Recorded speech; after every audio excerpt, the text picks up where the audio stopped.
The eviction notice felt colder than the chill seeping through the cracked window pane. Its red block letters screamed at Elena. Final notice. 6 months. It had only been 6 months since they put her husband, a man of laughter and calloused hands, into the cold, unforgiving ground. Now their entire life was contained in this one suffocating space. The stale smell of quiet desperation hung heavy in the air. On the rickety kitchen table, beside a plate with a few breadcrumbs she was saving for her 10-year-old son Leo, lay their entire fortune. She counted the worn bills again, her fingers trembling slightly. $500, a pathetic shield against reality. Nausea rose in her throat as her stomach ached with a hunger she'd ignored for 2 days, just so Leo could eat. The low, monotonous hum of the ancient refrigerator was the only sound, a drone that mocked the frantic screaming inside her own head. Her heart squeezed into a tight, painful knot. She was 45, a widow, and about to be homeless. There was nowhere to go, no one to call. The silence was the only answer. It was the sound of complete failure. She sank into a wobbly chair, the memory of that day hitting her with the force of a physical blow.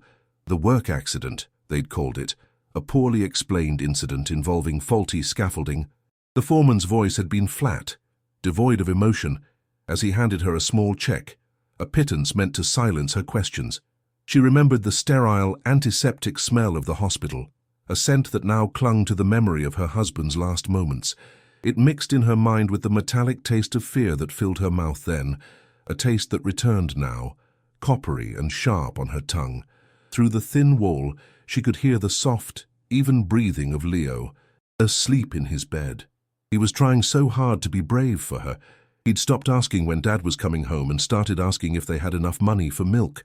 The thought made a fresh wave of grief and guilt wash over her, so powerful it was hard to breathe. Her hands clenched into fists on the tabletop.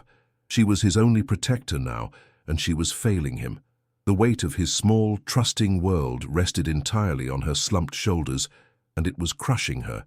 Her eyes fell upon the one thing of value she owned, her sewing machine. The old singer sat in the corner, its black iron body gleaming faintly in the dim light. It was her only asset, the tool of her trade as a seamstress. But what trade was left? Weeks ago, its steady, rhythmic whirring had been a sound of hope, the promise of income from mending neighbors, clothes. Now, it sat silent. Her last job, patching a pair of jeans, had earned her $10. $10. It wasn't enough. The demand for careful repairs had dwindled to nothing in a world of cheap, disposable fashion. She ran her hand over its cold, smooth surface. She could feel the memory of its power, even when still. This machine, once an extension of her own hands, now felt like a monument to her obsolescence, a heavy anchor in a sinking ship. A profound sense of hopelessness washed over her, a cold tide pulling her under. Tears stung the backs of her eyes, hot and sharp, but she blinked them away. She could not cry. Not now. If Leo woke up and saw her crying, his own fragile courage would shatter into 1,000,000 pieces. The shrill ring of the telephone made her jump, a violent sound in the oppressive quiet. She knew who it was, the landlord. His voice was impatient, devoid of sympathy. "Tomorrow, Elena. The marshal comes at noon." Click. The line went dead. Noon. The word echoed in her mind. The final countdown had begun. The faint ticking of the cheap plastic clock on the wall, a sound she never noticed, now seemed to thunder in her ears, each tick a hammer blow against her skull. Her head throbbed from hunger, stress, and a lack of sleep that had stretched for days. She stumbled to the window and looked out at the city lights, a glittering, indifferent galaxy with no place for her. A siren wailed in the distance, its lonely cry mirroring the one trapped in her own chest. She pressed her hand to her stomach, trying to quell the nausea. Where would they go? A shelter. The thought brought the smell of disinfectant and despair, the sound of coughing and weeping in the dark. The streets. A violent shiver racked her body. She looked toward Leo's room, a fierce, primal desperation surging through her, so potent it made her dizzy. She walked to her son's doorway, peering into the darkness. Leo was curled up under a thin blanket, his face peaceful in sleep, unaware that their world was scheduled to end in mere hours. A single tear, hot and heavy, finally broke free and traced a cold path down her cheek. She had failed him. She had failed her husband's memory. The feeling was not sharp, but a deep, hollowing emptiness, as if her soul had been scooped out, leaving a cold, barren void. Leaning her forehead against the cool wood of the doorframe, she felt a profound sense of isolation, a ghost in her own life. The city hummed outside, a living beast about to swallow them whole. She whispered his name, Leo, a sound barely audible, a fragile promise into the suffocating silence, a promise to do something. But what? This is the moment hope dies. But what happens when a new path opens in the darkest of times? To follow Elena's journey and discover the secrets she's about to unearth, make sure you subscribe and turn on notifications. You won't want to miss what comes next. The phone rang again, a shrill, jarring sound in the oppressive stillness that had followed the landlord's final, brutal call. Elena flinched, her heart leaping into her throat, expecting his angry voice once more, but the voice on the other end was different. It was calm, formal, measured. A man who introduced himself as a lawyer. He spoke of probate, of last wills and testaments, words that felt alien and disconnected from her reality of eviction and hunger. Then he said a name that rustled the dead leaves of her memory. Elias, her great-uncle, a man she had met only once as a small child, a distant bearded figure who smelled of pipe tobacco and earth. Her mind reeled with confusion, a stark contrast to the hollow despair of moments before. A new uncertain rhythm began to pound in her chest, a frantic drumbeat of what if that drowned out the sound of the ticking clock. What could this possibly mean? A new emotion, sharp and unfamiliar, pierced through the fog of her hopelessness. It was not yet hope, but its startling premonition. The lawyer, in his detached, professional tone, laid out the impossible truth. Elias, a man she'd all but forgotten, had passed away months ago. He had no other living relatives, and in his will he had left her everything he owned, his sole possession, a small homestead on a plot of land in the rural hills of West Virginia. The words inheritance and land hung in the air, surreal and luminous. They didn't compute. They were concepts from another life, for other people. But as the lawyer continued, a dangerous, fragile seed of hope began to sprout in the barren soil of her despair. A roof over their heads. Their own roof. A piece of land. Maybe they could grow things, a small garden. It wasn't just a fantasy, it was a tangible, legal reality. A lifeline. The nausea in her stomach was suddenly replaced by a dizzying, vertiginous feeling, a powerful cocktail of disbelief and a desperate, reckless optimism that made her hands tremble for an entirely new reason. A way out. There was a way out. The decision wasn't a decision at all. It was a reflex, an instinct for survival. There was no other path. Within hours, she had made the call. The man who came for her sewing machine had a kind, tired face. He offered her a pittance, a fraction of its true worth, but she took the cold cash without argument, the worn bills feeling like a profound betrayal of her past self, yet a necessary sacrifice. Her cheeks burned with a familiar, hot shame, but she forced herself to swallow the bitter pill of her pride. Every single dollar was a step away from the streets. With the money, she bought 2 bus tickets and a roll of packing tape. The sound of the tape stretching and screeching as she sealed their single cardboard box was the sound of her old life being closed up for good.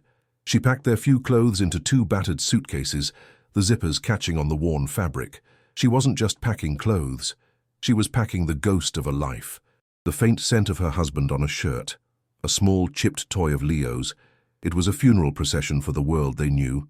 The journey was a long, monotonous purgatory. The bus, a rattling metal tube, smelled of stale air, cheap disinfectant, and the faint, greasy aroma of fast food. For 2 days, they rumbled across an endless expanse of grey highway. Elena felt every jarring bump, every lurch and sway, deep in her exhausted bones. The constant, low drone of the engine became a part of her, vibrating through her teeth and skull, a relentless hum that mirrored the anxiety buzzing in her mind. Leo sat pressed against the window, his initial excitement at the adventure slowly dissolving into a quiet, weary watchfulness as the urban sprawl bled into endless, identical fields of corn and soy. Elena stared out at the blur of green and brown, her thoughts racing. The hope that had felt so bright and solid back in her apartment now seemed fragile, translucent. What if the lawyer was wrong? What if the place was unlivable? The cold whisper of doubt was a constant companion, a chill she couldn't shake despite the stuffy heat of the bus. Their final stop was a small town that seemed to be actively fading into the past. Peeling paint, boarded-up storefronts, and a single, blinking traffic light that seemed utterly pointless. The air itself felt heavy, thick with the damp scent of the surrounding forest and a faint, acrid smell of distant coal smoke that caught in the back of her throat. From there, a rusty taxi, the only one in town, was their final conveyance. The driver was a gaunt, silent man with a face etched with lines of weary resignation. He simply grunted when she gave him the address, scribbled on a piece of paper. The paved road quickly surrendered to gravel, and then to a deeply rutted dirt track that scraped and clawed at the underside of the car. Branches like skeletal fingers screeched against the windows. Elena's heart began to beat a slow, heavy drum of dread against her ribs. The silence in the car was absolute, broken only by the engine's strained rattle and the percussive sound of rocks hitting the chassis. This wasn't the path to a home. This felt like a path to nowhere. The taxi lurched to a final, jarring halt. "This is it," the driver mumbled, gesturing with a hand that seemed permanently curled around a phantom steering wheel. Eleanor leaned forward, her breath catching in her throat, and followed his gaze. In that single moment, the fragile glass bubble of her hope didn't just crack, it exploded into a million sharp and glittering shards. Her stomach dropped with the sickening velocity of a falling stone. Before them stood not a homestead, not a house, but a carcass. A dilapidated clapboard cabin, its spine broken, sagged into the overgrown earth. A huge, gaping hole in the roof opened to the grey sky like a vacant eye socket. The windows were jagged, shattered moors in a grimacing face. This wasn't a fixer-upper. This was a ruin. A wave of pure, unadulterated despair washed over her, so powerful it made her vision swim. A bitter, acidic taste filled her mouth. This wasn't a lifeline. It was a grave. Her hand trembled so violently she could barely separate the worn bills to pay the driver. The cash represented the very last of her worldly funds, and she was handing it over to abandon her here. The sound of the taxi's engine revving, then fading into the distance, was the most desolate sound she had ever heard. It was the sound of her last link to the world being severed. Then, silence. A profound, crushing silence that was heavier than any sound. She and Leo stood alone, dwarfed by a wall of dense, dark trees that pressed in on all sides. The land, her supposed inheritance, was a hostile joke, a rocky, uneven battlefield choked with thorny brambles and skeletal weeds. Nothing could grow here. She felt a coldness spread through her limbs that had nothing to do with the temperature. A deep, primal dread, far worse than the fear of the city, began to seep into her marrow. They were utterly, terrifyingly alone. The rustle of the wind in the dead leaves sounded like a dry, mocking laugh. Taking a ragged breath that felt like inhaling dust and failure, Elena forced her legs to move. She nudged the cabin's front door with her foot. It protested with a long, agonized groan from its rusted hinges, the sound echoing unnaturally in the dead air. The smell that billowed out was a physical assault, a thick, gagging stench of pervasive damp, rotting wood, and the sharp, acrid odor of years of animal infestation.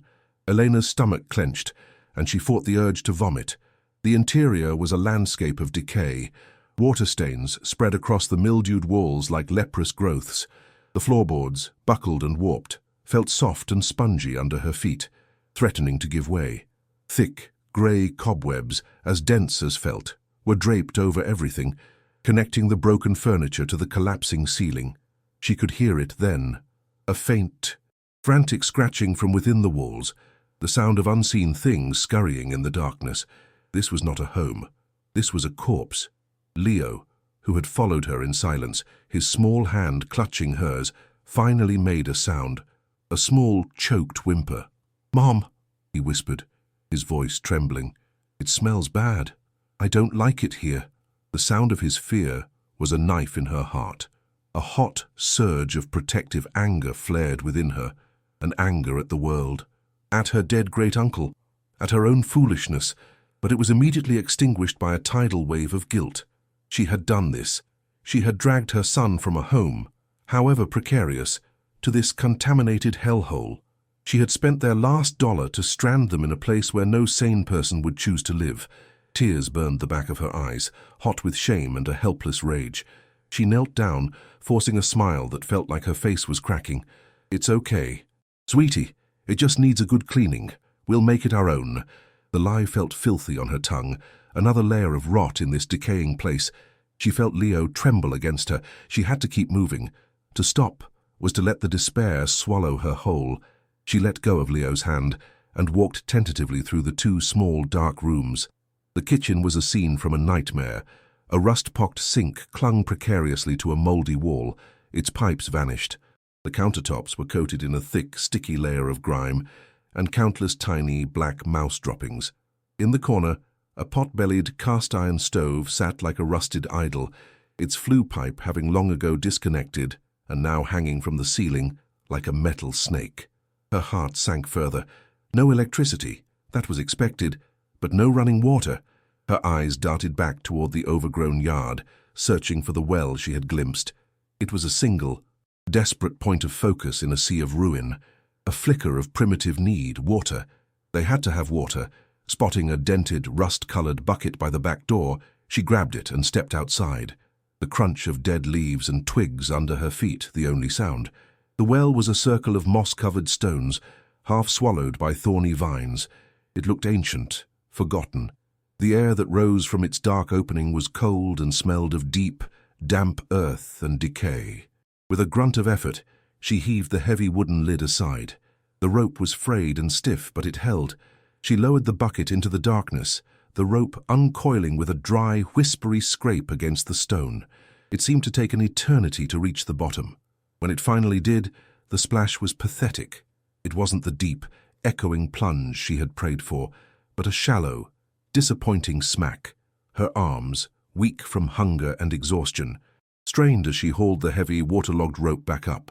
When the bucket finally emerged into the light, her last sliver of hope died. It held barely 3 inches of sludgy brown water, a disgusting soup of dead leaves, drowned insects, and dirt. It was unusable, almost completely dry. The terrible reality hit her. No money, no food, no shelter, and now no water. Night fell not like a blanket, but like a coffin lid. The cold was a physical presence, a predatory thing that seeped through the 1,000 cracks in the cabin's walls, through the broken windows, and the gaping wound in the roof. It was a damp, pervasive chill that sank deep into their bones, making their thin blankets feel useless. Elena and Leo huddled together on the dusty floorboards in the most sheltered corner they could find, their bodies racked with shivers. In the terrifying absolute blackness, every sound was magnified into a threat. The groan of the house settling, the dry scuttling of a rat in the walls, the whisper of the wind through the broken panes. Eleanor lay rigid, her eyes wide open, staring into a darkness so complete it felt solid. She could feel Leo's small body trembling uncontrollably against hers. The guilt was a physical agony, a sharp stone grinding in her gut. She had promised to keep him safe, and she had led him straight into the heart of a cold, indifferent wilderness to die. But it was the silence that truly terrified her. It wasn't an absence of noise, it was a living entity, a heavy, listening silence that felt ancient and aware. It pressed in from the dark woods, filling the spaces between the creaks and rustles. It was a silence that seemed to hum with a low, malevolent energy. Within it, she could hear the furtive scratching from inside the walls, the distant, mournful hoot of an owl, and the sigh of the wind that twisted around the corners of the cabin, sounding unnervingly like a name being whispered. A shiver, completely unrelated to the cold, traced a path of ice down her spine. A primitive, animal part of her brain screamed that they were being watched. The feeling was irrational, she told herself, a product of fear and exhaustion, but it was also undeniable. It coiled in her stomach like a cold snake. She pulled Leo even closer, a futile gesture, trying to shield him from the vast, listening darkness with the meager warmth of her own terrified body. In the crushing darkness, her mind conjured the image of her husband. She could almost feel his warm, solid presence beside her, smell the faint scent of sawdust and sweat that always clung to him. The memory was so vivid it brought a fresh wave of grief, an ache so sharp and sudden it stole her breath. What would he have done?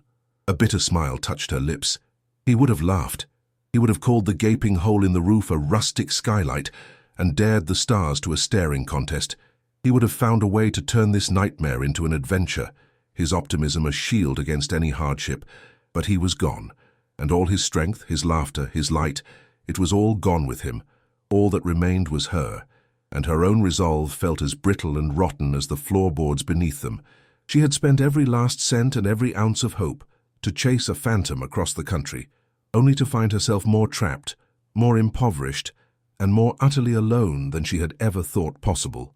This wasn't rock bottom. This was a dark, cold place buried far beneath it.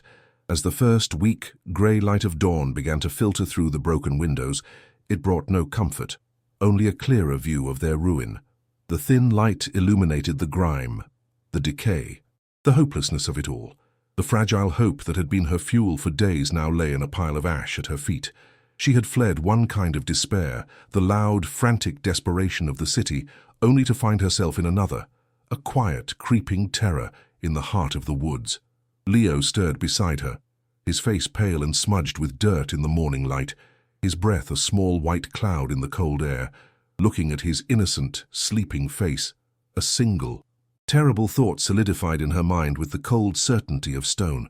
She had made a fatal error. This was not a sanctuary. This was a trap. This desolate plot of land, this inheritance from a ghost, wasn't a new beginning. It was the end of the line. And as the full weight of her catastrophic failure settled over her, she was oblivious to the fact that the cabin's true secrets and its most terrifying sounds were still waiting to be discovered. The third night in the cabin brought the storm. It arrived not gradually, but with a sudden, violent roar, as if the sky itself had cracked open. Rain hammered against the dilapidated structure, each drop a tiny fist pounding on the sagging roof. The sound was deafening, a relentless assault that vibrated through the rotten floorboards. Wind screamed through the broken windows and the 1,000 cracks in the walls, a high, mournful wail that sounded almost human. Elena and Leo huddled under their single thin blanket, the material offering no real protection from the bone-deep chill that had invaded their miserable shelter. The cold was a physical presence, wrapping icy fingers around her ankles and neck. Elena held Leo tight, his small body trembling, trying to use her own meager warmth as a shield against the fury of the wild, indifferent world outside. Her heart hammered against her ribs, a frantic rhythm that tried to compete with the thunderous chaos of the storm, each beat a testament to her rising terror. She squeezed her eyes shut, trying to block out the sounds, but it was impossible. The cabin groaned around them, the ancient wood twisting and shrieking in protest against the wind's onslaught. It sounded like a great beast in its death throes. A piece of the roof, loosened by the deluge, crashed down somewhere in the kitchen, followed by the sound of water pouring directly onto the floor. The noise made her flinch violently, her arms tightening around Leo. He whimpered, burying his face in her side. She stroked his hair, whispering words of comfort that felt like lies in her mouth. "It's just the wind, sweetie. The house is old, that's all." But the house didn't feel old. It felt malevolent. It felt like it was trying to shake them out, to expel them into the storm. A deep, primal fear, the kind she hadn't felt even on the city streets, began to coil in her stomach. Here, there was nowhere to run. They were trapped inside a collapsing cage while the wilderness raged. The air was thick with the smells of the storm, the metallic tang of ozone from a nearby lightning strike, the overwhelming scent of wet, decaying leaves and damp earth pouring in through the broken windows. It mixed with the cabin's own foul perfume of mold and rot, creating a nauseating blend that made her stomach churn. Eleanor stared into the absolute, suffocating blackness, her imagination populating the shadows with unseen horrors. Every creak of a floorboard, every scrape of a branch against the outer wall, sent a fresh jolt of adrenaline through her veins. She could feel the pulse in her own throat, a frantic, thready beat. The isolation was the worst part. Miles from another living soul, no phone, no help. If the roof finally gave way, they would be buried here. No one would even know. A profound sense of her own insignificance washed over her, a cold wave that was more chilling than the storm itself.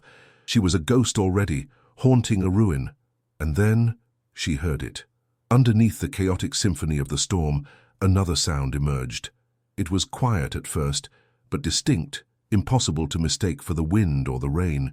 It was a rhythmic, metallic sound. A scrape, a pause, a drag. It came from directly beneath them, from under the living room floorboards. Scrape, pause, drag. Like a heavy chain being slowly, deliberately pulled across a stone surface. Eleanor froze, her breath catching in her throat. Every muscle in her body went rigid. Her blood ran cold. It wasn't a natural sound. It wasn't the house settling or an animal scurrying. It had a weight to it, a deliberate, sinister cadence that spoke of intention. Her mind raced, desperately trying to find a rational explanation, a loose pipe, a piece of farm equipment shifting in the wind. But there were no pipes, and the sound was too rhythmic, too methodical. A cold sweat broke out across her forehead. Who, or what, was under their floor? The sound continued for what felt like an eternity, a maddeningly steady counterpoint to the wild, random fury of the storm. Scrape, pause, drag. Elena's heart felt like it was going to beat its way out of her chest. She strained her ears, trying to pinpoint the exact location, her body trembling so hard she was afraid she would wake Leo if he had somehow managed to fall asleep.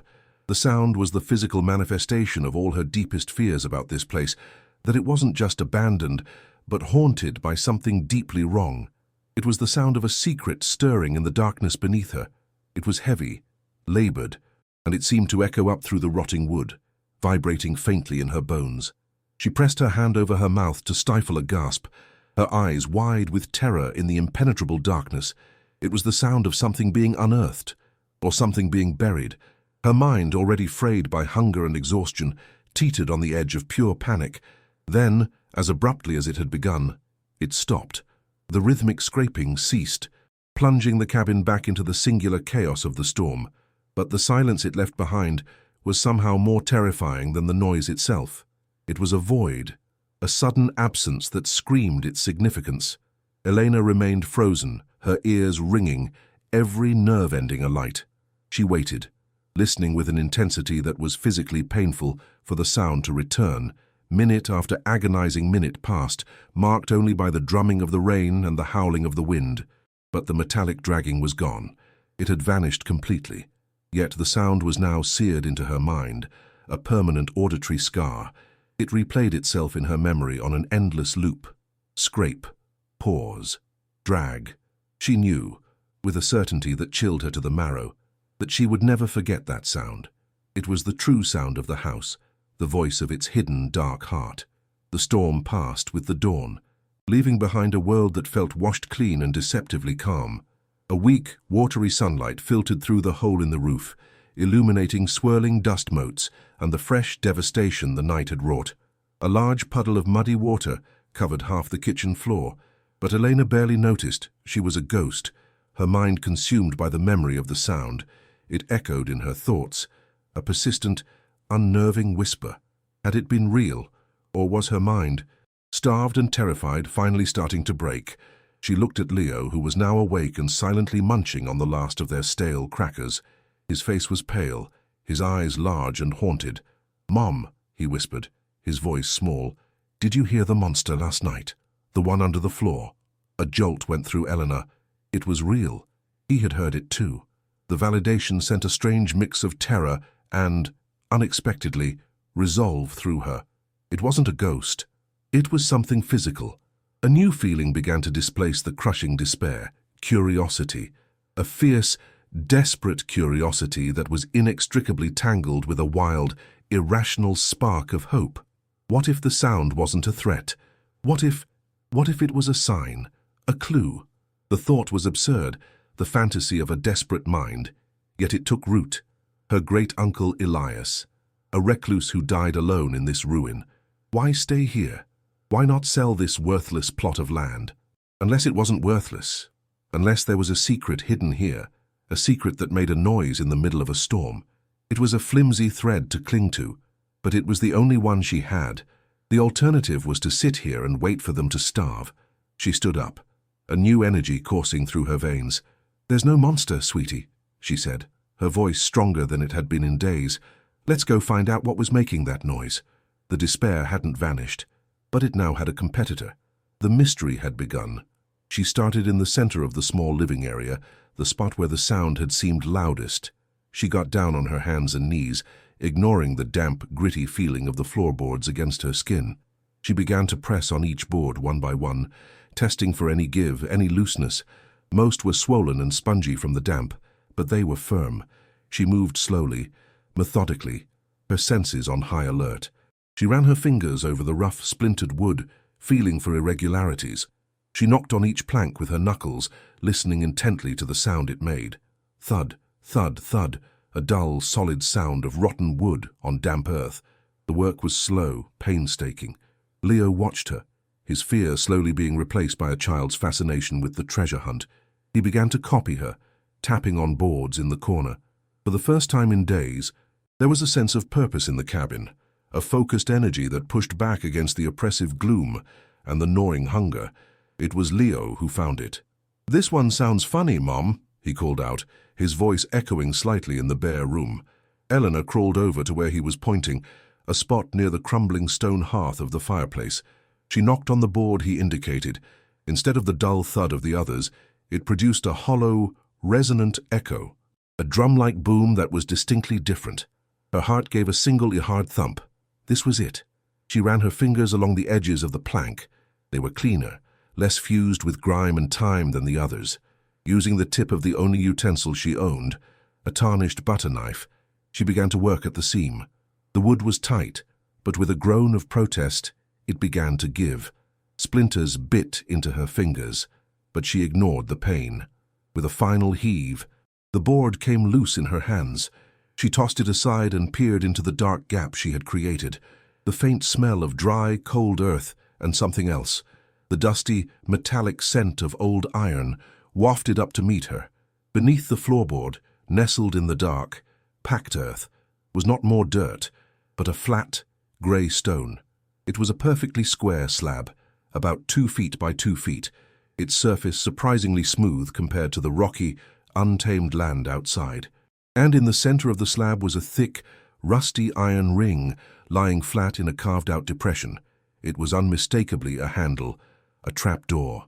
Elena's breath hitched. This was no accident of construction. This was deliberate. This was hidden. The sound, the metallic dragging, flashed in her mind. This was the source. This was the secret. A wave of dizziness washed over her, a potent mixture of fear and intoxicating excitement. For a moment, she just stared, her mind struggling to process the implications. Someone had gone to great lengths to conceal this entrance, and the sound she'd heard meant that something, or someone, had been down there very, very recently. Or was it an old sound, an echo trapped in the memory of the house? She gripped the iron ring. It was cold, rough, and unyielding. She pulled, putting all of her weight into it. The ring didn't budge. The slab was immensely heavy, sealed to the earth by time and its own sheer mass. "It stuck," she grunted, her muscles straining, her face flushed with effort.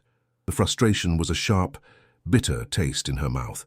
To be so close, to have the secret right beneath her fingertips, and to be thwarted by a simple lack of physical strength, felt like a cruel joke. Tears of anger and desperation pricked her eyes. "Let me help." Leo's voice was a determined squeak beside her. He grabbed the other side of the ring, his small hands wrapping around the cold iron. "Okay," Elena breathed, taking a new grip. "On the count of 3. 1, 2, 3. They heaved together, a mother and son united in a single, desperate act.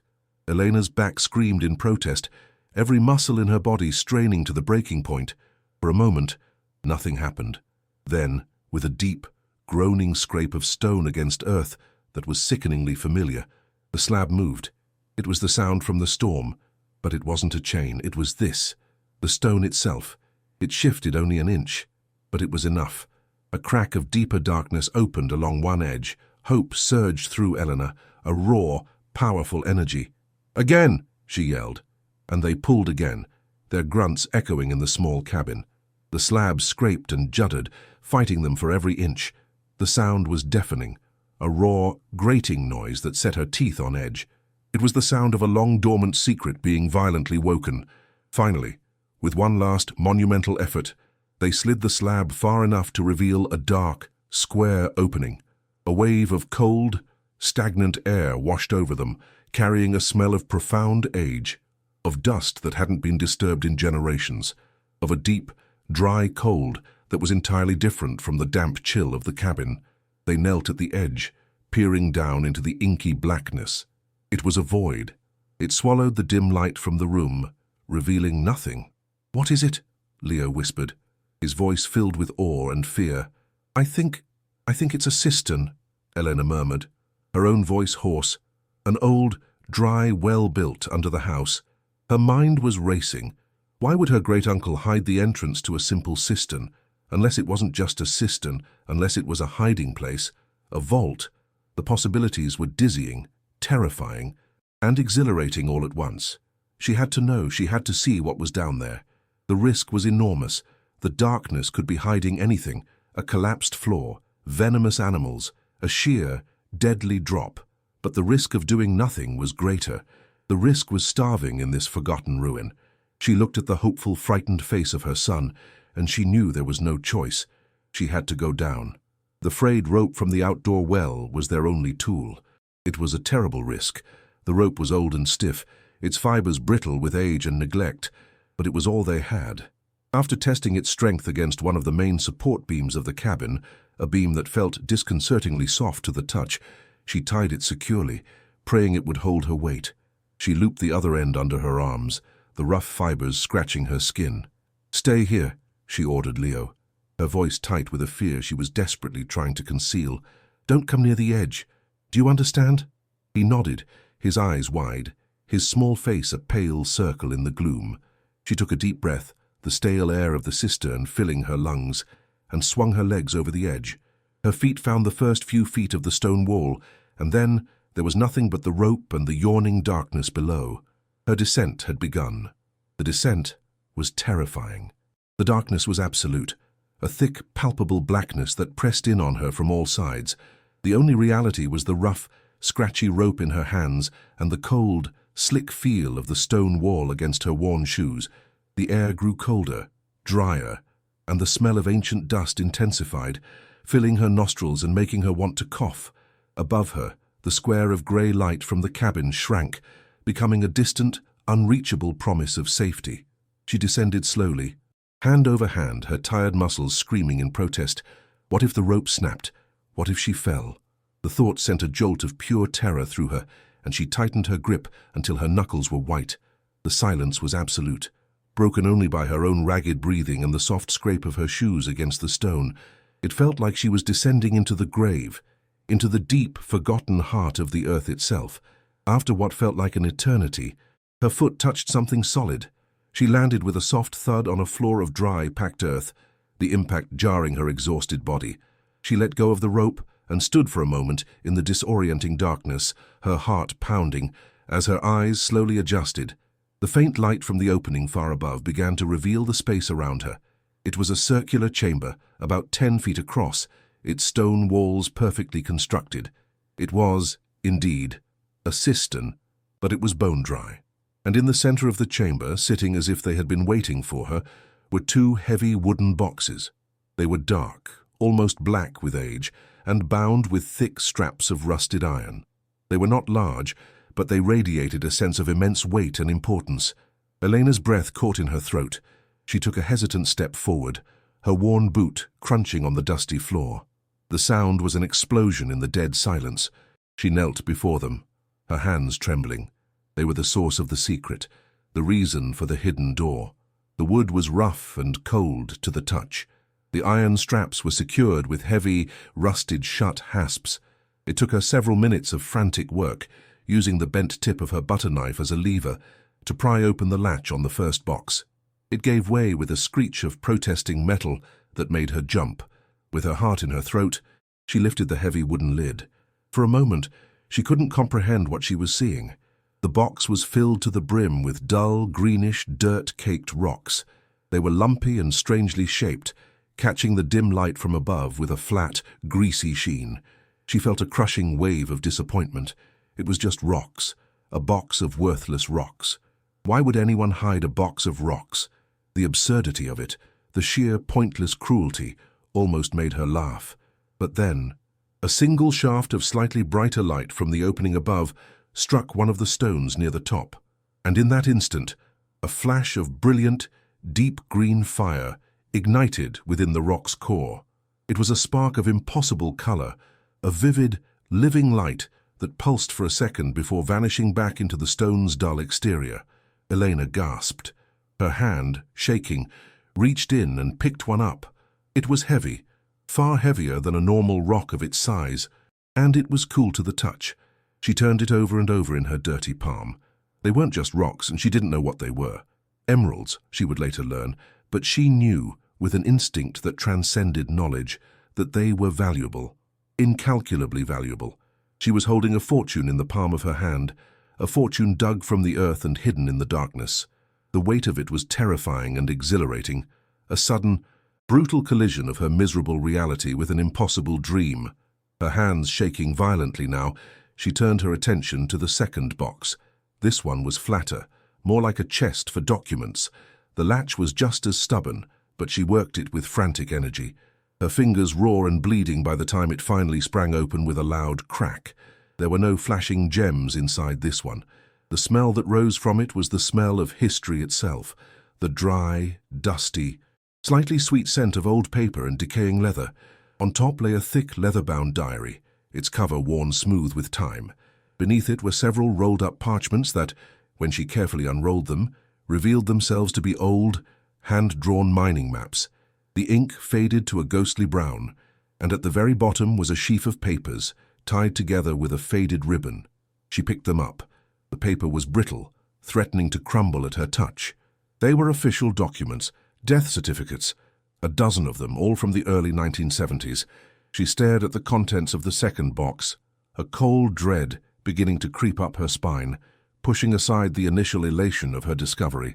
The gems in the first box represented a way out, a path to a new life. But these documents, they felt different. They felt dangerous. A diary, maps, and a collection of death certificates. This wasn't just a treasure, it was a story. Her dark story. The names on the death certificates were unfamiliar, but the listed cause of death was chillingly repetitive. Workplace accident, cave-in, accidental fall. It reminded her with a sickening jolt of the flat, emotionless explanation she had received for her own husband's death. The two boxes were two halves of a single secret. One held the prize, the other, she suspected with a growing, terrifying certainty, held the price that was paid for it. The mystery of the sound in the storm had been solved, but it had opened a door to a far deeper and more dangerous one. Elena's mind reeled, struggling to connect the disparate pieces. The dilapidated cabin, the worthless land, the hidden cistern, the immense raw wealth of the emeralds and the grim bureaucratic finality of the death certificates. It was a puzzle, and she was standing in the middle of it. Her great-uncle Elias hadn't been a simple recluse. He had been a guardian. He had been hiding this, not just from thieves, but from someone who understood the meaning of these papers. The chill she felt now had nothing to do with the subterranean temperature of the cistern.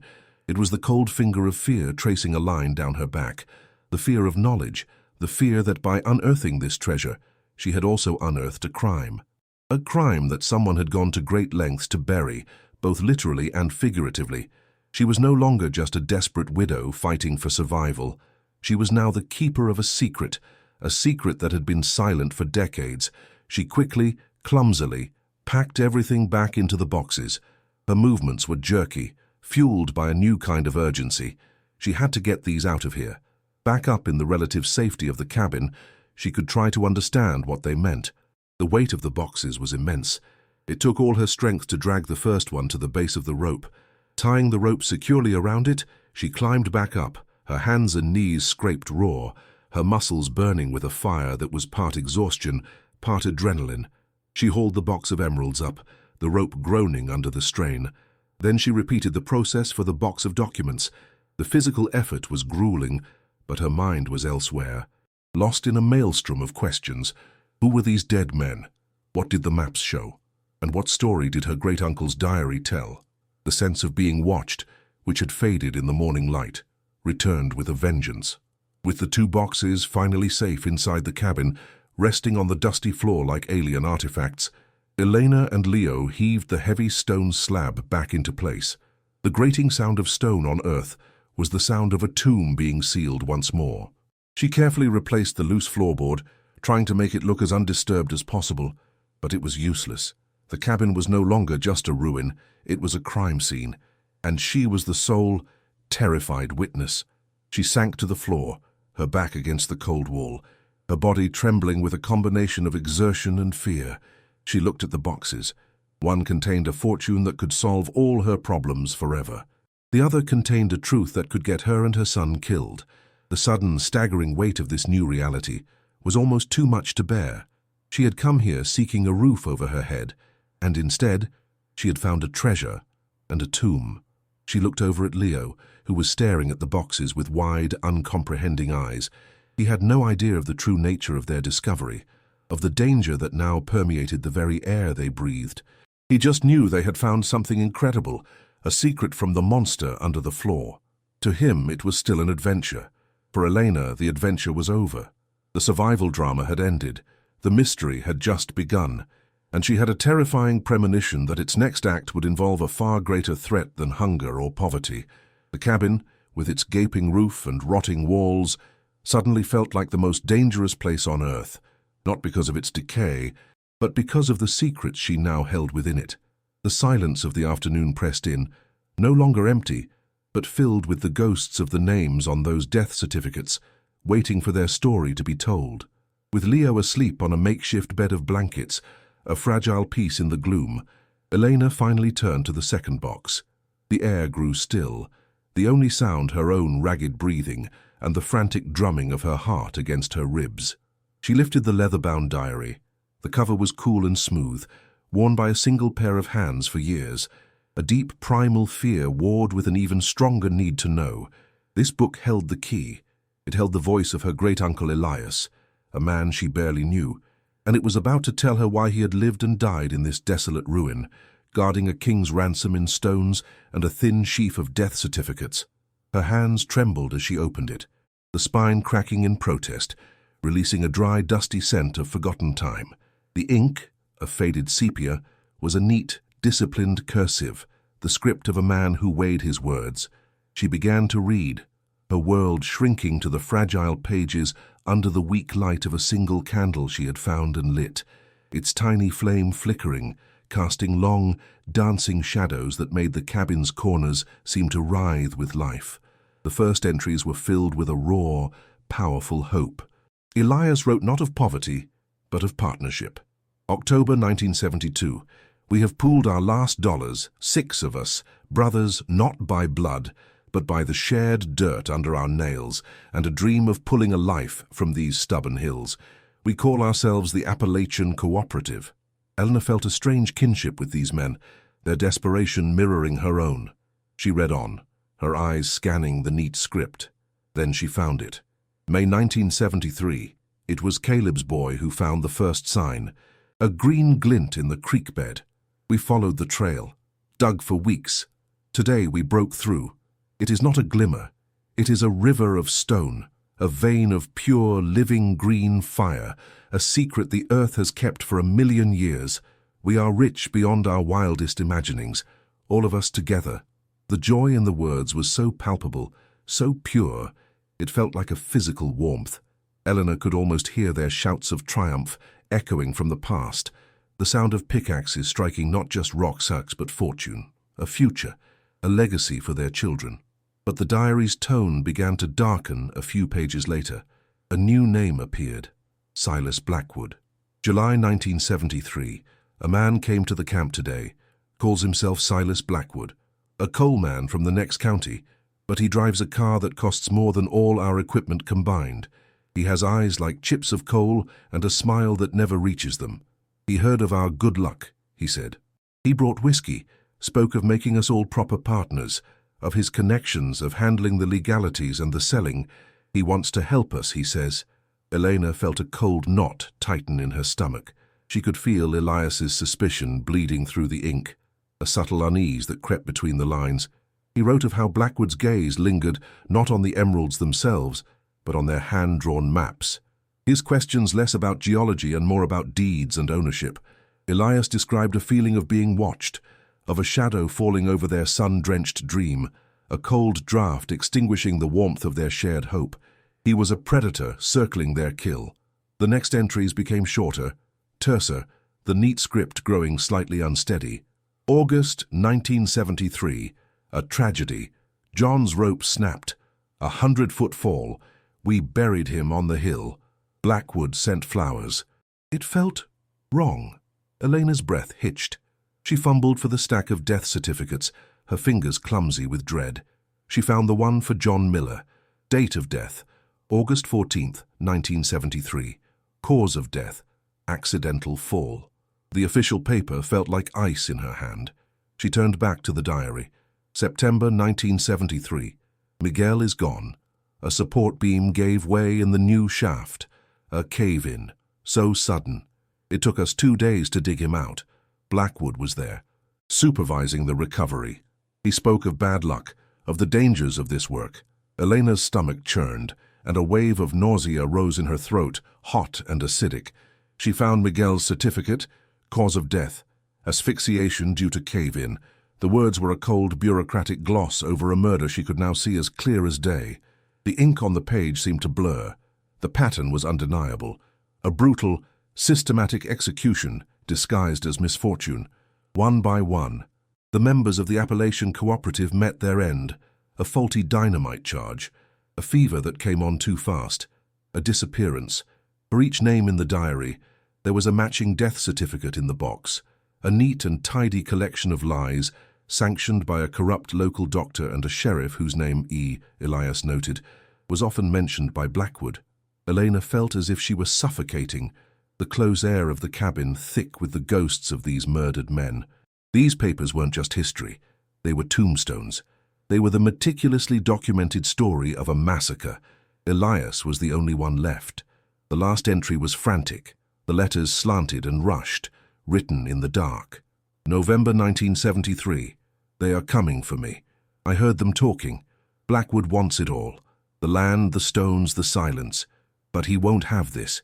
He won't have the proof. I'm putting it all in the cistern. The last of the stones. The maps. Their names. My name. Someone has to know. That was the final entry. The rest of the diary was blank pages. Elias had survived that night, living for decades as a terrified recluse, a ghost guarding a tomb, too afraid to bring the truth to light. The vow he made in the dark, someone has to know, now belonged to her. The weight of it settled on her shoulders, a crushing inheritance of justice denied. Just as the thought solidified, a sound shattered the profound silence of the woods. It was a sound that did not belong here, the low, powerful rumble of a well-tuned engine. It grew steadily louder, the confident purr of a luxury vehicle navigating the rough track to the cabin. Elena's blood ran cold. Pure animal panic seized her. It couldn't be. Not now. Not him. She scrambled to her feet, her movements frantic and clumsy. She shoved the diary and the certificates back into the box, slammed the lid, and dragged both heavy crates across the floor, pushing them deep into the shadows under the rotting bed frame. The crunch of tires on gravel was right outside now. A car door opened and closed with a heavy, solid thud. She peeked through a grimy crack in the wall, her heart hammering against her ribs so hard she thought it would break. A man was walking toward the cabin. He was old, perhaps in his late 80s, but he stood tall. He was dressed in an expensive wool coat and tailored trousers, looking utterly absurd against the backdrop of decay. He leaned on a silver-headed cane, but not for support. He held it like a scepter. His hair was a shock of perfect white, and his face was a mask of distinguished wrinkles. But it was his eyes that made Elena flinch back from the crack. They were sharp, intelligent, and as cold and hard as river stones. They swept over the collapsing cabin not with pity, but with a quick, dismissive assessment, the gaze of a king surveying a disagreeable part of his kingdom. It was him. It had to be Silas, King, Blackwood. He had come to inspect the new occupant of the land he had stolen 50 years ago. He had come for his secret. He stepped onto the sagging porch, the wood groaning under his slight weight. He did not knock. He simply called out, his voice surprisingly strong, smooth as aged whiskey, but with an undeniable undercurrent of command. "Hello, anyone home?" Elena's mind raced. What should she do? Run? Hide? Leo, awakened by the noise, was now standing in the doorway to the other room, his eyes wide with fear. There was no escape. Taking a deep, shuddering breath, Elena forced her trembling legs to move. She opened the cabin door, squinting into the daylight. She tried to look like what she was, a tired, poor widow. Nothing more. Blackwood gave her a practiced, gentle smile that did not touch the cold calculation in his eyes. "Ah, there you are," he said. "Forgive the intrusion. I'm Silas Blackwood. I own most of the land around here. I heard someone had moved into the old Elias property. I came to welcome you to the neighborhood." His words were a parody of neighborly concern, a velvet glove over an iron fist. He feigned a look of sympathy as his eyes scanned the squalor behind her, the water-stained walls, the broken furniture. "My dear woman," he said, his voice dripping with condescension, "you can't possibly live here. This place is a ruin. It's not safe, and especially not for a child." His gaze flickered to Leo, who was hiding behind Elena's legs. "I feel responsible. Let me help you. This land, it's worthless, rocky, barren, but I'll take it off your hands. I'll give you $5,000, cash, enough for you and your boy to get a proper apartment in the city and to get a fresh start." The offer was an insult. After what she had just seen in the cistern, what she had read in the diary, $5,000 was a mockery. He was offering to buy back his crime scene for pocket change. He wasn't trying to help her. He was trying to erase her, to scrub the last living link to the land's bloody history off his books for good. He thought she was ignorant. He thought she was weak. A strange calm settled over Elena. The terror was still there. A cold snake coiled in her gut, but something else rose to meet it. A hot, defiant rage. This man had destroyed families, had murdered her great-uncle's friends, and now he stood on her porch, offering her pennies for their graves. She thought of her husband, killed in an accident. She thought of the men in the diary, the cycle of powerful men crushing the small and the poor, and a single hard thought crystallized in her mind. No, not again. Not me. She met his cold, expectant gaze, and for the first time in months, she didn't feel like a victim. "Thank you for the offer, Mr. Blackwood," she said, her voice quiet but steady, devoid of the tremor she felt in her soul. "But this land was my family's. It's my home now. It's not for sale." The words hung in the air, a whisper of defiance against a lifetime of power and violence. She had just signed her own death warrant, or she had just lit the fuse on a bomb that had been waiting 50 years to explode. Blackwood's grandfatherly smile vanished. It didn't fade.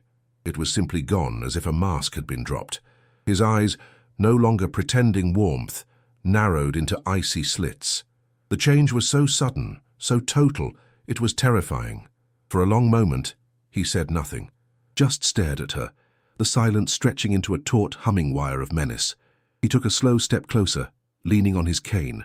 The sharp tap, tap of the silver head on the rotting wood was like a countdown. "A home," he finally said, his voice a low, dangerous purr. "This place is a tomb. People get careless in places like this. Accidents happen." He leaned forward slightly, his voice dropping to a conspiratorial whisper that was far more menacing than a shout. "This mountain has a long memory, and bad luck seems to run in some families. It would be a terrible shame," he added, his eyes flicking meaningfully toward Leo, "for such a fine boy to grow up an orphan." The threat was delivered with the precision of a surgeon's scalpel, aimed directly at her heart. He didn't wait for a reply. He gave her a final, chillingly empty smile, turned with a slow, deliberate grace, and walked back to his gleaming car. The sound of the engine starting up was a roar in the quiet clearing. As he drove away, the dust kicked up by his tires hung in the air, a gritty haze that felt like a portent. Eleanor stood frozen on the porch, her arms wrapped around a trembling Leo. The warmth of the afternoon sun felt like a lie. A profound bone-deep cold had settled over her, a chill that had nothing to do with the coming evening. The threat lingered, a poison in the air.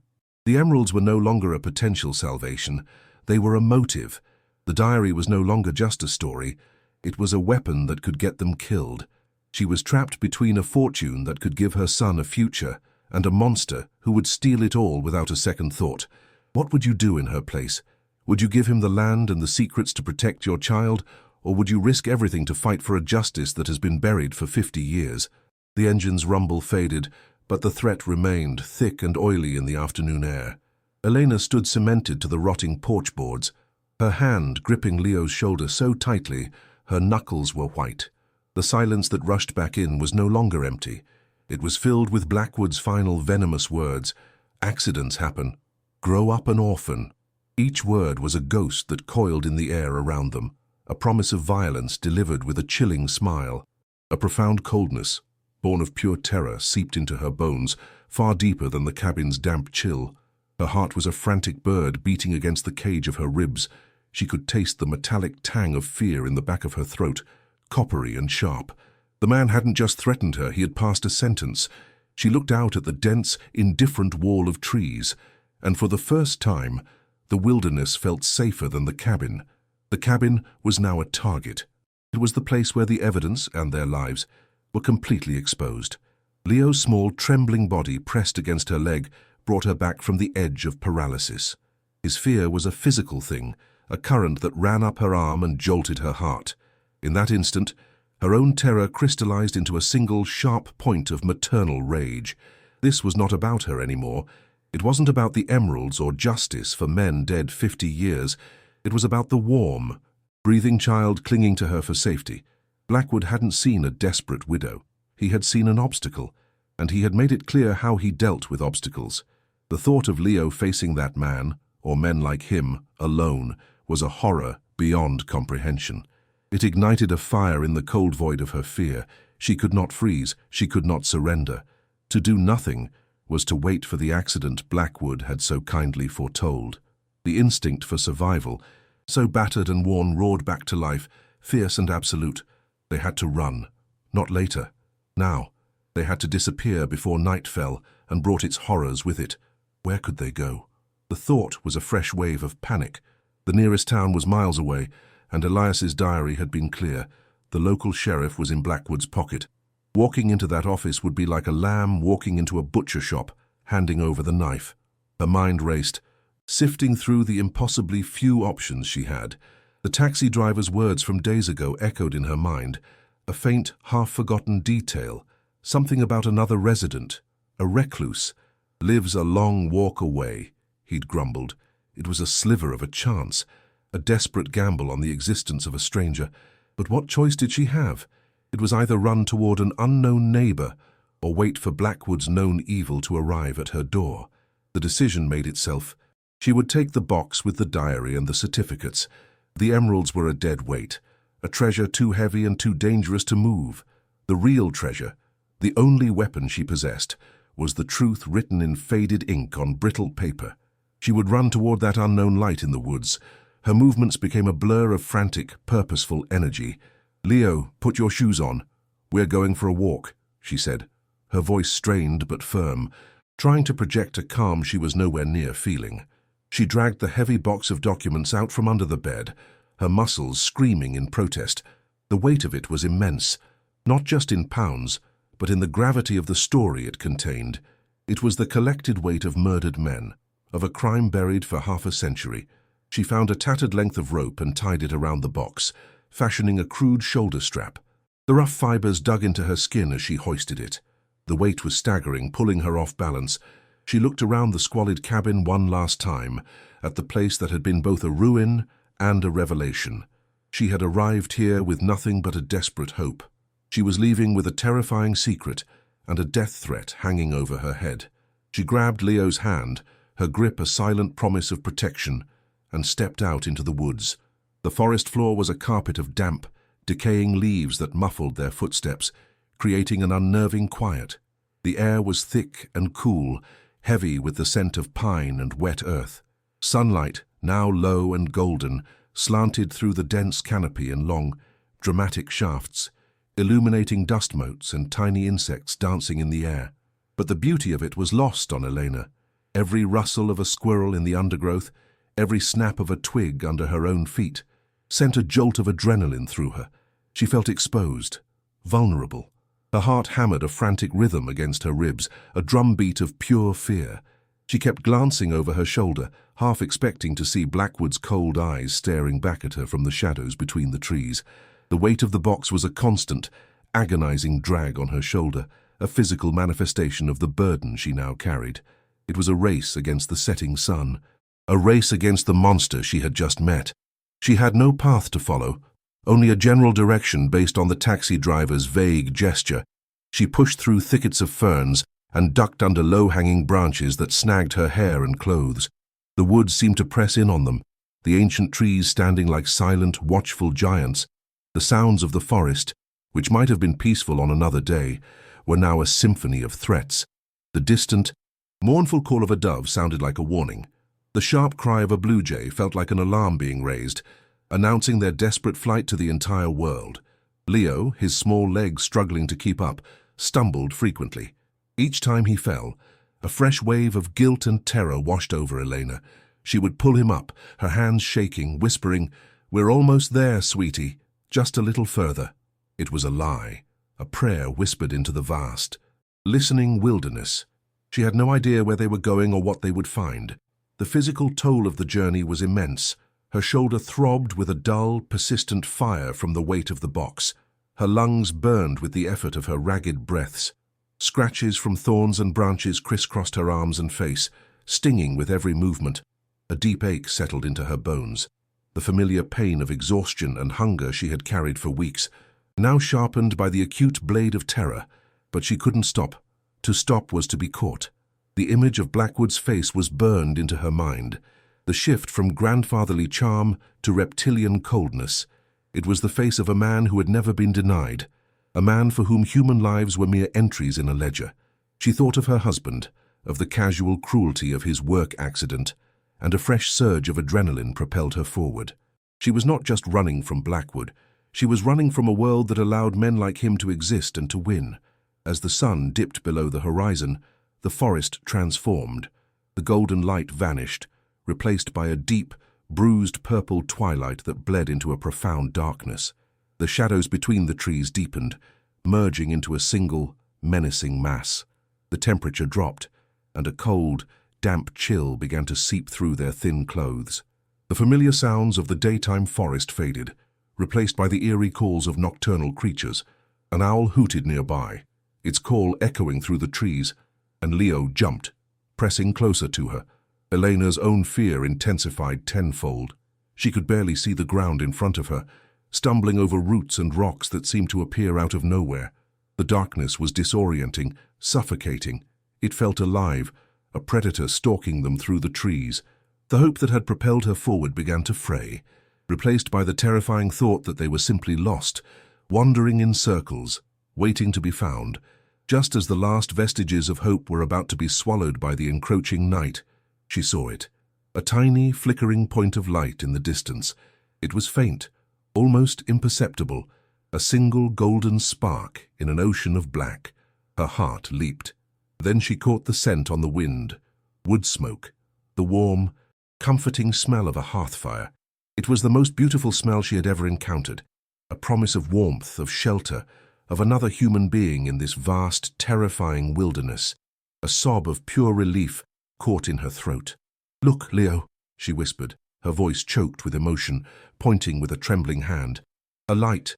We're here." The sight gave her a renewed burst of strength. She adjusted the heavy box on her shoulder and began to move toward the light with a stumbling, desperate run, pulling Leo along behind her. The small, distant flame was a lighthouse, a beacon calling them home from a storm of fear and darkness. The cabin, when they finally broke through the tree line into a small clearing, was the antithesis of her own. It was small and impeccably kept. A neat stack of firewood rested against one wall, and the windows glowed with a warm, welcoming light. A thin curl of grey smoke rose from a stone chimney, disappearing into the star-dusted sky. It was a picture of quiet, orderly solitude. As they stumbled into the clearing, a loud, ferocious barking erupted from the porch. A medium-sized dog, its shape a dark silhouette against the lighted window, stood its ground, its deep growls echoing in the night. The cabin door creaked open, and a figure was framed in the warm light. It was an old man, thin and wiry, holding a kerosene lantern that cast long, dancing shadows. His face, deeply lined and weathered, was a mask of suspicion and alarm. He held an old shotgun loosely in his other hand. "That's far enough," he called out, his voice a low, raspy growl, as wary as his dog's. "Please," Elena gasped, her voice ragged and breathless. She was too exhausted for a long explanation. She let the heavy box slide from her shoulder, and it landed on the damp earth with a solid thud. "Please, we need help. My name is Eleanor. This is my son, Leo. We're staying at the old Elias place." At the mention of the name Elias, the man flinched. The change was subtle, but immediate. The hard line of his mouth softened slightly. His grip on the shotgun relaxed, and a flicker of something, recognition, pain, curiosity, passed through his guarded eyes. He took a hesitant step forward, raising the lantern. Its light fell on her scratched, tear-streaked face, on Leo hiding behind her, and on the heavy, rope-bound box at her feet. He was silent for a long moment, his eyes studying her with a piercing intensity, as if he were trying to read a story written a long, long time ago. "Elias," he finally rasped, the name a question and a memory all in one. "You're from the Elias place." He gestured wordlessly with the barrel of the shotgun toward the open door. "Get inside," he grunted. "Both of you, before you draw something else out of those woods." Inside, the cabin was a single room, but it was warm, clean, and filled with the comforting smell of coffee and burning oak. A fire crackled in a stone hearth, casting a warm orange glow over a simple wooden table, 2 chairs, and a neatly made bed in the corner. It was a sanctuary. The man pointed to a chair, and Elena sank into it, her legs trembling so violently she could barely stand. He disappeared for a moment, and returned with a tin cup of water for her and one for Leo. The water was cold and clean, and she drank it greedily, the simple act of quenching her thirst feeling like an unbelievable luxury. She watched him as he moved around the small space. He was old, but he moved with a quiet, efficient grace. He was a man who had been alone for a very long time. Elena knew she had to explain. "My name is Caleb," the old man said, his voice still raspy, as he sat down opposite her at the small table. "What trouble have you brought here from that cursed place?" Elena took a deep breath. She didn't know where to begin, so she simply knelt on the floor, untied the ropes, and opened the box. She didn't touch the death certificates or the maps. She pulled out the thick leather diary and placed it on the table between them. She opened it to one of the last entries Elias had made, the page where he listed the names of his partners, the men of the Appalachian Cooperative. "My great-uncle, Elias. He wrote this," she said softly. I think you might know one of these names." Her finger, trembling slightly, came to rest on one name in the middle of the list. "Thomas Miller. Chad says here he was your father." The silence that followed was absolute, broken only by the crackle of the fire. Caleb stared at the name on the faded page. The world seemed to shrink, to focus on that single point where her finger met the old ink. He slowly, hesitantly, reached out a hand, his own fingers gnarled and trembling, and touched the name as if it were a sacred relic. A long, shuddering breath escaped his lips, a sound of grief held captive for 50 years. When he looked up at her, his wary, suspicious eyes were filled with tears, a lifetime of unshed sorrow clouding his vision. "I was a boy," he whispered, his voice cracking, raw with a pain that was still fresh. "I was just a boy. I remember them all. I remember their laughter. And then I remember the silence." He looked from the diary to her, his gaze filled with a dawning, terrible understanding. "He found them," Caleb murmured, his voice full of awe and terror. "Elias. He hid the proof. After all these years, he kept it." The story she had read was not just a story. It was this man's life, his stolen childhood. He collapsed back into his chair, the tears now flowing freely down the deep lines of his weathered face. "They told us it was accidents," he choked out, the words ripped from his soul. "One by one. My pa, they said a support beam was rotten, but he was the best. He built half the barns in this county. He knew wood better than he knew his own hands. It was never an accident."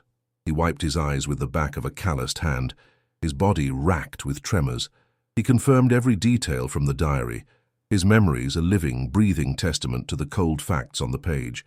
He spoke of Blackwood, of the man's cold eyes and false promises, of the fear that had descended on their small community like a plague, a silence enforced by a corrupt sheriff, and the constant threat of more accidents.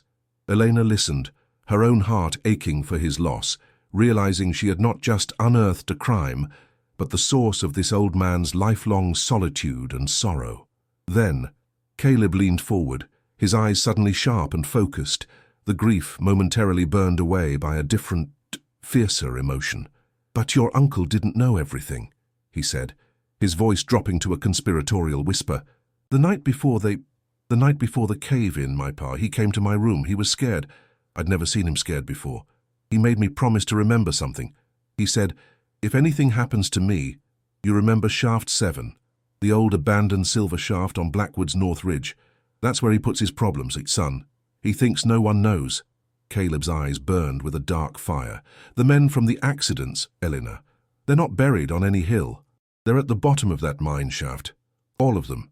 Blackwood didn't just kill them, he erased them, he threw them away like garbage." This was it. The final, horrifying piece of the puzzle. The diary was the story. Caleb was the witness. And the mine shaft was the tomb. It was the physical proof. A new, terrifying clarity filled the small, warm cabin. They had everything: the motive, the method, the testimony, and now, the location of a mass grave. "So we have to go to the police," Elena said, the words feeling hopeful and naive as soon as she said them. Caleb shook his head violently. "No," he said, his voice firm. "Not here. The sheriff, the judge, they're all his. They have been for 50 years. Going to them is suicide. They'll make the diary disappear and us along with it. We have to get out of the county, to the state capital. We have to find a federal prosecutor, someone he can't buy." A plan began to form, a desperate, dangerous road trip to justice. They would leave at first light. Caleb insisted she and Leo return to her cabin for the night. It was too dangerous to travel the roads in the dark, and 2 people staying at his place would be noticed if anyone was watching. "Lay low," he said. "Wait for dawn." It was the longest night of her life. Returning to the cabin was like stepping back into her own grave. The brief feeling of sanctuary at Caleb's had made the ruin feel even more derelict, more menacing. The air was cold and stagnant, thick with the smell of decay and the lingering ghost of Blackwood's threat. Elena felt a deep, gnawing unease, hiding the boxes back under the bed. She couldn't shake the feeling of being watched, a primal certainty that their meeting with Caleb had not gone unnoticed. She and Leo huddled together under the thin blankets, but sleep was impossible. Her mind was a whirlwind of images. The green fire of the emeralds, the faded ink of the diary, Caleb's tear-streaked face, and the cold, dead eyes of Silas Blackwood. Every creak of the house, every rustle of the wind, sent a fresh jolt of terror through her. The plan to wait for dawn, which had seemed so logical at Caleb's, now felt like a terrible, fatal mistake. They were sitting ducks. She had found a companion in her desperate solitude. A skinny stray dog, a mutt with ribs showing and wary eyes, had appeared at the edge of the clearing on their second day.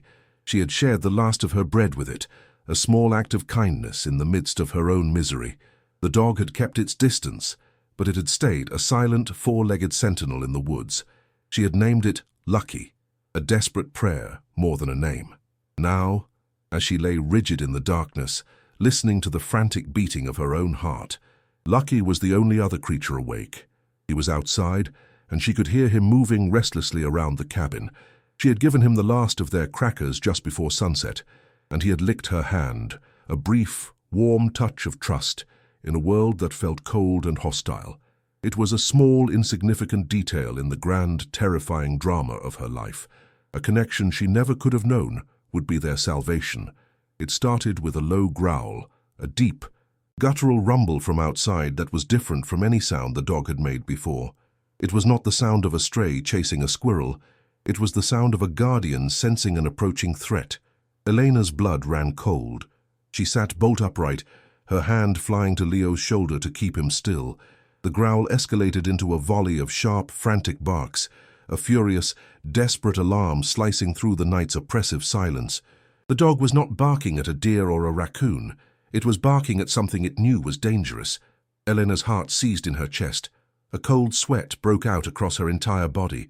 Caleb's warning echoed in her head. Wait for dawn. But dawn was too far away. The trouble had come to them. It was here. The sound of the barking was suddenly, brutally cut short by a sickening thud, followed by a single, sharp yelp of pain. And then, silence.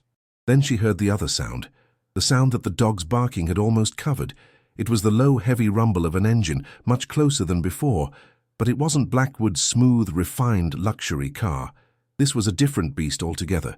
It was the deep, guttural growl of a heavy-duty truck, its engine idling just beyond the tree line. A moment later, two bright, powerful beams of light cut through the darkness, pinning the dilapidated cabin in their merciless glare.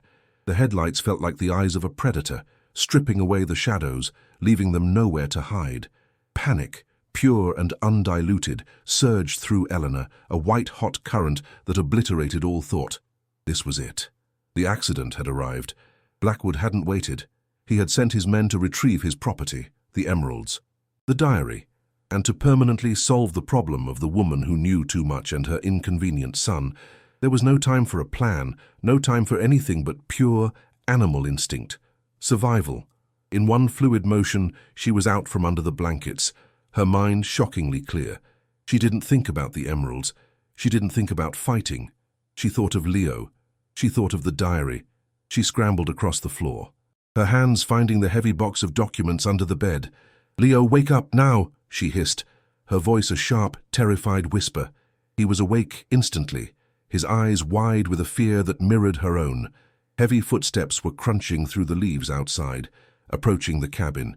Two distinct sets of footsteps. Loud, angry voices muttered in the darkness. "Get the door." She grabbed the box, hauling it from its hiding place. It was impossibly heavy, but adrenaline gave her a strength she didn't know she possessed. She half threw, half dragged it toward the back of the cabin, toward their only chance of escape. She shoved the box toward the cabin's rear window, a small opening where the glass had long ago shattered. "Go out the window now," she urged Leo, pushing him toward the opening. He scrambled through, his small body disappearing into the darkness outside. Behind them, a heavy boot slammed against the front door. The wood splintered with a loud crack. "Go, Leo, run to the trees!" she screamed in a whisper. Another kick, and the door frame groaned, about to give way. Elena shoved the heavy document box through the narrow window, the corners scraping against the frame. It fell to the ground outside with a heavy thud. She took one last look at the cabin's interior, illuminated by the truck's headlights, then scrambled through the window herself, her clothes snagging on a splintered edge. As her feet hit the damp earth, the front door crashed open with a final, violent splintering of wood. She was out. But they were in. Angry, frustrated shouts erupted from inside the cabin. "She's not here! Check the other room!" The powerful beams of two flashlights cut through the cabin's interior, sweeping across the squalor. Elena didn't wait to see more. She grabbed the box's rope with one hand and Leo's small, cold hand with the other. "Run!" she breathed, and they plunged into the absolute darkness of the woods. Behind them, the sounds of destruction began. The crash of breaking furniture, the ripping of fabric, the angry, methodical sound of two men tearing her life apart, searching for their prize. The sounds were terrifying, but they were also fuel. They were the sound of her enemy's frustration, and it spurred her on. Every crash, every shout was proof that she had taken the one thing that truly mattered. She had the truth, and they wanted it back. She ran, her lungs burning, pulling her son and the weight of history behind her. The forest at night was a treacherous maze. Branches, invisible in the darkness, whipped at her face and tore at her clothes. Gnarled roots snaked across the forest floor, threatening to trip them at every step. She stumbled, falling to her knees, the skin scraping off on a sharp rock. The pain was instant and hot, but she ignored it. She scrambled back to her feet, pulling a crying Leo with her. "Don't stop! We can't stop!" she urged, her voice a ragged gasp. The box bumped and dragged along the ground behind her, a clumsy, heavy anchor. Behind them, the flashlight beams began to cut through the trees, sweeping back and forth in wide, searching arcs. The men were coming after them. The hunt had begun. The woods, which had felt like a potential sanctuary, now felt like a closing trap. There was nowhere to hide. Their only hope was to outrun the beams of light, to reach the distant, fragile safety of Caleb's cabin. The sounds of pursuit grew closer. "Over there, I heard something," a man's voice yelled, startlingly near. A beam of light sliced through the trees just to their left, momentarily illuminating them in a ghostly white glow before sweeping past. Elena's heart leaped into her throat. She veered sharply to the right, pulling Leo with her, deeper into the thickest part of the undergrowth. The thorns of a blackberry bush tore at her arms, but she barely felt it. All she could feel was the frantic, thumping terror in her chest. All she could hear was her own ragged breathing, Leo's terrified sobs, and the sound of heavy boots crashing through the undergrowth behind them. They were getting closer. The men were younger, faster.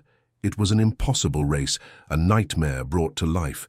She was running for her son's life, fueled by a primal terror she had never known, a mother's desperation against the encroaching dark. Adrenaline was afire in her veins, burning away her exhaustion, sharpening her senses. She could smell the fear on her own body, a sharp, sweaty tang. She could feel every vibration through the soles of her worn shoes, the solid thud of her pursuers, footsteps getting closer and closer. Her entire world had been reduced to this single, desperate act. Run. Protect Leo. Protect the box. The three imperatives were a mantra screaming in her mind. She risked a glance over her shoulder and saw the bobbing lights, two demonic fireflies dancing in the darkness, relentlessly closing the distance. A wave of hopelessness washed over her. They were going to be caught. The men would take the diary, and then they would fulfill Blackwood's promise. She and Leo would become another accident. Two more bodies to be tossed into a forgotten hole. Two more secrets for the mountain to keep. But then, through the trees, she saw it again, faint but steady. A single point of warm yellow light. Caleb's cabin. He must have heard the truck, the shouts. He had left the lantern burning for them. It was a beacon of impossible hope in the suffocating darkness. The sight reignited the flagging fire in her limbs. It was no longer a vague direction. It was a tangible destination, a real place of safety in a world of terror. "There, Leo, do you see it?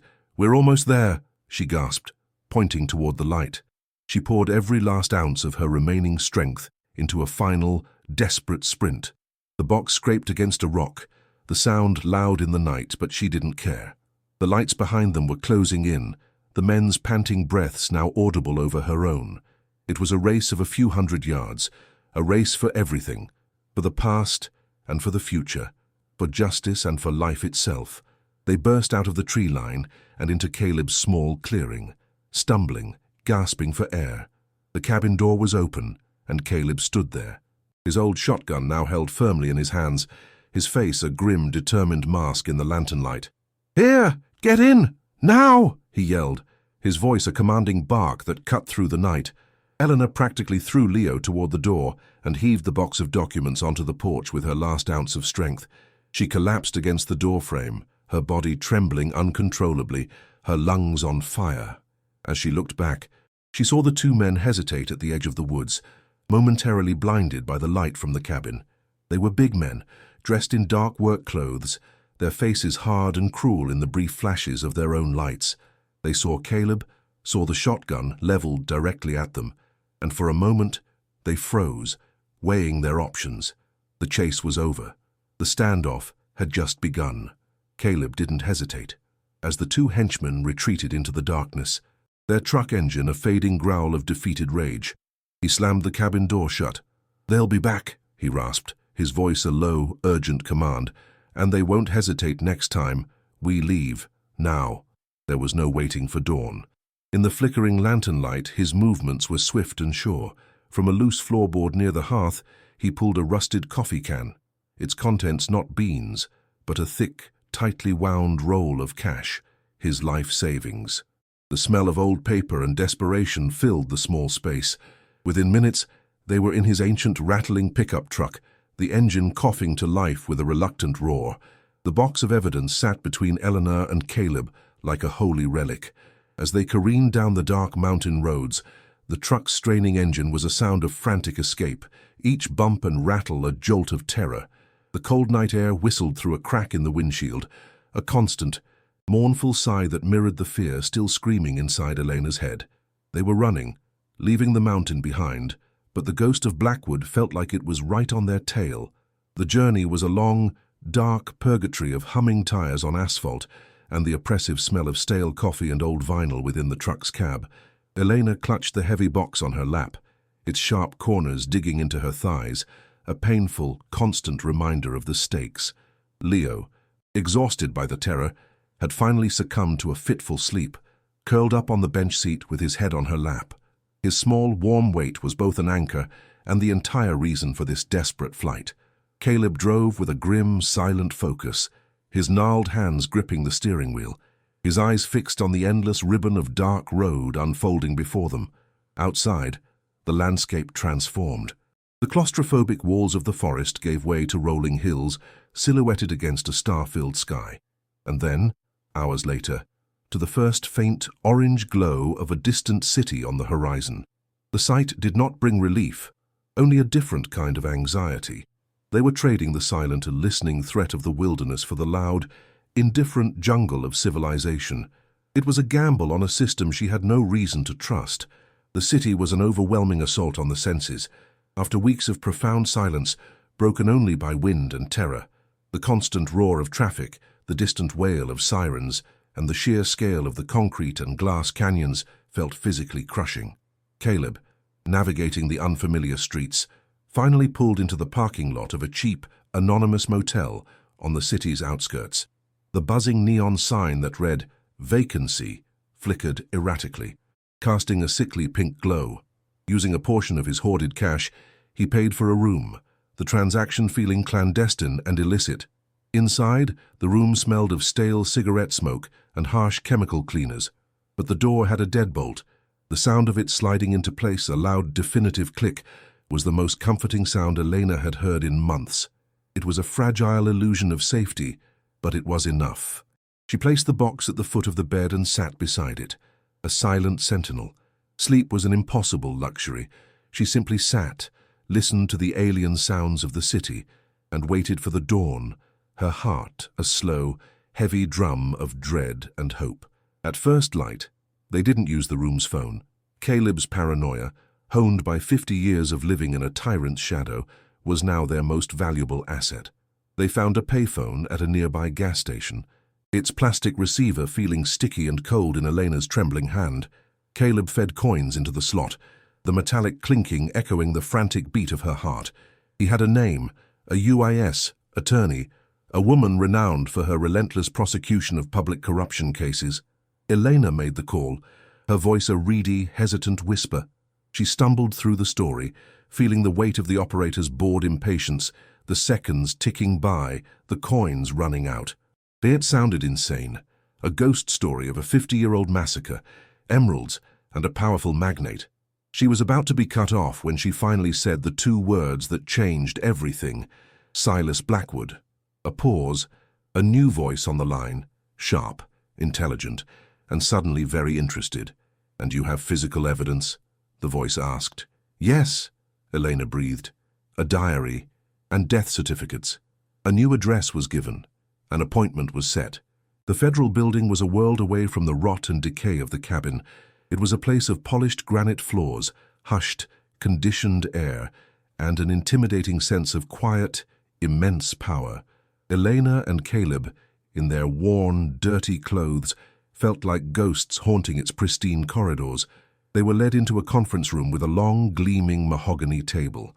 A moment later, the U.S. attorney, a woman named Avery Nash, entered. She was tall, sharp, and her eyes missed nothing. She listened without expression as Elena recounted the entire story, her voice gaining strength as she spoke. Then, Elena opened the box. The sound of the brittle, 50-year-old pages of the diary being carefully opened was the only sound in the room. Caleb's quiet, tearful testimony filled in the gaps, his voice cracking as he spoke his father's name. Finally, Eleanor reached into the box and placed a single, large, uncut emerald on the table. The dull green stone sitting on the polished wood seemed to absorb all the light in the room. It was the physical manifestation of a crime. In that moment, the burden began to shift. The arrest was swift and silent. While Silas King Blackwood was at a lavish charity gala, Accepting an award for his lifelong contributions to the community, 2 dark sedans pulled up to the curb. Federal agents in sharp suits moved through the glittering crowd with an unnerving calm. The sound of champagne glasses clinking and polite conversation faltered, then died completely as they approached Blackwood's table. There were no raised voices, no struggle. The lead agent leaned in and spoke in a low, clear voice that carried through the sudden, absolute silence of the grand ballroom. "Silas Blackwood, you are under arrest for the murders of John Miller. Miguel Garcia." He continued down the list of names from the diary. The clink of handcuffs being snapped onto the old man's wrists was a sharp, metallic sound that echoed like a gunshot. The mask of benevolent patriarchy shattered, and for a single, fleeting moment, his cold coal eyes showed not just shock, but the pure, animal fury of a king whose castle had just been breached. His world had ended not with a bang, but with a whisper and a click. The story exploded. News vans descended on the small-towned, forgotten county like vultures.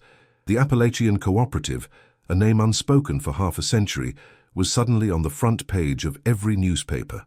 Acting on the information from Caleb and the diary's maps, federal investigators excavated the abandoned mine shaft 7. The grim discovery of skeletal remains, later identified as the missing miners, provided the final, irrefutable proof. It was a mass grave. The subsequent investigation peeled back decades of corruption, implicating the local sheriff's department, judges, and doctors in Blackwood's web of deceit. From the safety of a federally protected apartment, Elena and Leo watched the news reports. Seeing Blackwood's face, no longer smiling but gaunt and defeated, being led into a courthouse, brought not triumph, but a deep, solemn sense of vindication. The sounds of the news anchor detailing the long list of charges were a requiem for the dead and a hymn for justice, finally, terrifyingly, served. The mountain had been forced to give up its secrets. With the criminal case cementing the diary's authenticity, the legal restitution was a surprisingly swift affair. The land, the cursed and beautiful plot of land that had started everything, was legally affirmed as Eleanor's, the sole surviving heir of the cooperative's legacy. But the land was just the beginning. The hoard of uncut emeralds, recovered from the cistern by federal agents, was appraised. The number was staggering, an amount so vast Elena couldn't fully comprehend it. It was generational wealth, a fortune born of violence and hidden by fear. In a quiet, sunlit lawyer's office, she was presented with a final stack of documents. The sound of her pen scratching across the paper, signing her name, was the sound of her old life ending and a new one beginning. "It's all yours, Ms. Rivas," the lawyer said, his voice gentle. "Your ownership is secured. Your future is secured." A wave of dizziness washed over her. She thought of the $500 on her kitchen table, the eviction notice. It was another lifetime. She was no longer a victim. She was an heiress to a blood-soaked, emerald-green fortune. The contrast was absolute. 6 months later, the sound that filled Elena's home was not the dripping of a leak or the frantic scratching of rats in the walls. It was the smooth, happy, rhythmic whir of a state-of-the-art sewing machine. She sat at a large cutting table in a bright, spacious apartment overlooking the city, surrounded not by rags, but by bolts of rich silks and vibrant cottons. She wasn't mending clothes for pocket change. She was designing, creating. The hum of the machine, a song of rebirth. The air smelled not of mold and despair, but of the rich aroma of a chicken roasting in the oven and the faint, clean scent of fresh paint. Leo sat at a sturdy kitchen table, a plate of cookies beside him, diligently working on his homework, his face free from the shadows of hunger and fear. Eleanor paused her work, her hand resting on the cool metal of her new machine. She felt a profound sense of peace settle in her bones, a warmth that had nothing to do with the central heating. Her heart, which had ached with fear for so long, was finally, astonishingly, full. That evening, she stood by the large window, looking out at the glittering tapestry of city lights that had once seemed so cold and indifferent. Now they looked like a field of promises. The wealth from the emeralds was not an ending. It was a tool. She had established a foundation in the names of the men from the Appalachian Cooperative, a fund dedicated to providing legal aid for families of victims of corporate crime and forgotten injustices. Her pain had been forged into a purpose, her poverty into a legacy. She had honored the dead by fighting for the living. Elena's story shows that even in the deepest darkness, a single spark of courage can ignite a fire of justice that burns for generations. If you were moved by her fight for survival and redemption, make sure you subscribe to our channel and turn on notifications. There are countless other stories of forgotten truths and quiet heroes waiting to be told.